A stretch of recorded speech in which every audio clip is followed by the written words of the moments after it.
Hello po, magandang araw po sa inyo lahat at yan, welcome po ulit sa aking bagong video. Ito pong napapanood nyo ngayon na merong magandang tugtugin na dyan sa background doon sa may bahay. Ito po ay 4,532 square meter. Located po yan dito sa Marilag na nga po ito, Marilag, Barangay Marilag ng Rosario, Batangas. So ito yung way papunta sa main barangay road at saka sa National Highway. So malapit lang. So lalagay ko na lang sa details kung ilang meters o kilometers, pero malapit lang. So itong kabuuan na to, itong buong corner lot na to, pakabaan hanggang doon sa may bahay, sa may bubong na yon, and then hanggang doon pa sa may kawayan na yon, yun ang frontage niya. So napakalawak po. And then corner lot. So meron ng linya ng mga kuryente at saka yung tubig po dito deep poso. So pwedeng mag deep well muna. Anyway, yun nga po, may doon sa may lampas ng sakyan na yun, may ginagawa silang bahay doon.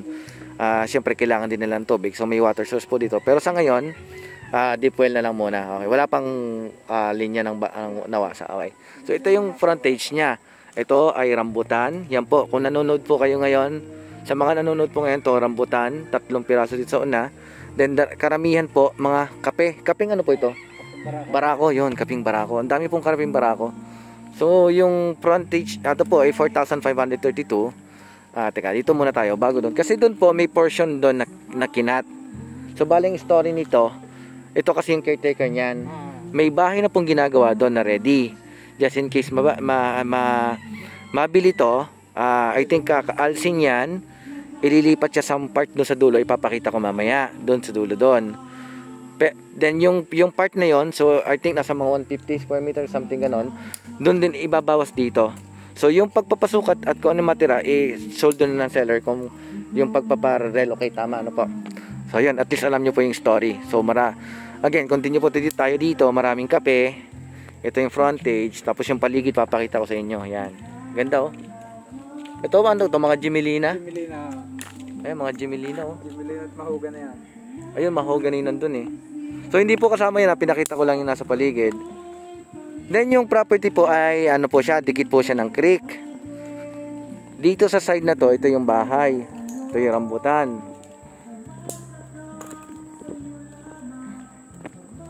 Ayun, so hanggang hindi lang ako makapasok ng sobra kasi may aso eh. Pero sasaglit tayo sa side na to. Ayan.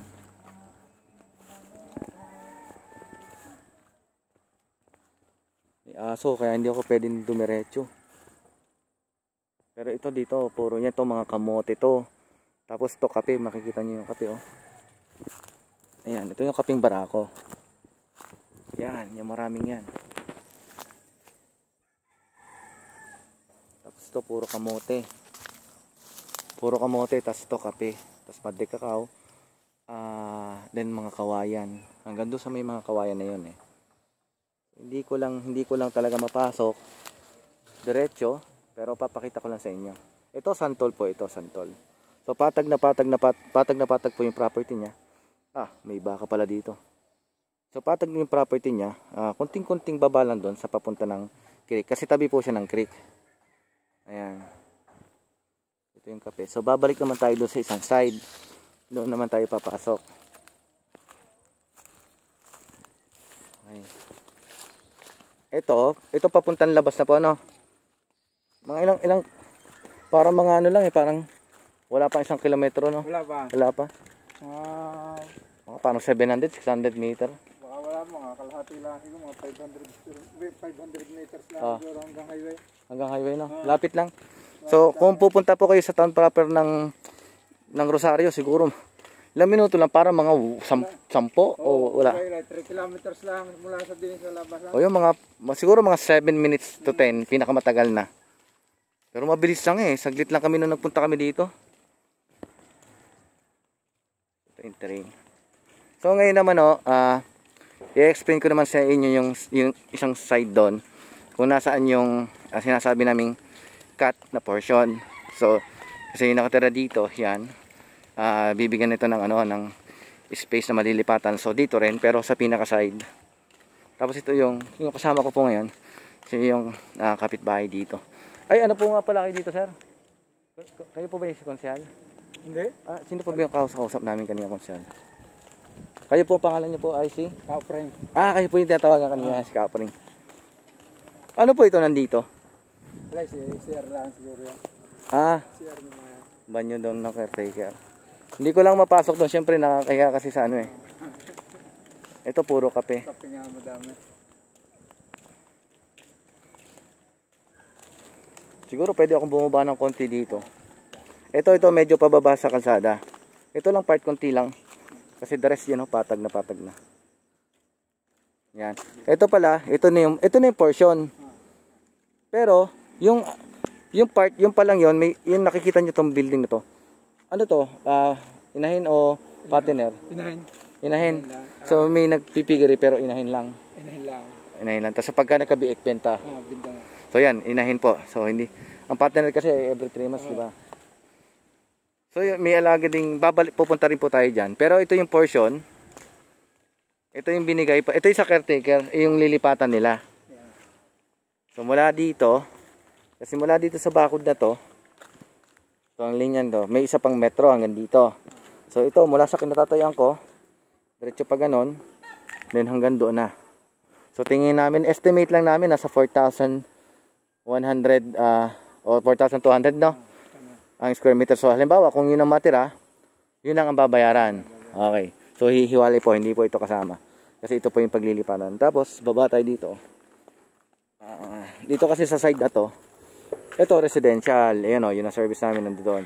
Mga bahayan na po yan, kapitbahay. Pati po doon sa pinunta natin, may mga kapitbahay din. Ito tabi na ng creek, baba na. Ito may alaga silang baboy. Yan, inahin. Ito pambenta na. Ito may itik dito. May itik. Yan, ito creek na. Tapos ito may palakad pala papunta dito. Siguro ito ay baboy na alagain itong caretaker. I think sa caretaker po tong baboyan. Kasama po yung mga kawayan. So yan po, hanggang dito na lang po siguro muna ako. Then sa lahat po ng mga nanonood ngayon at sa lahat po ng interesado, i-message nyo lang po ako sa akin dito sa page. Or kontakin nyo po ako sa 0936-954-0107 sa Globe, Viber at saka WhatsApp. And then 0938-673-1588 sa Smart. Ito ang kape.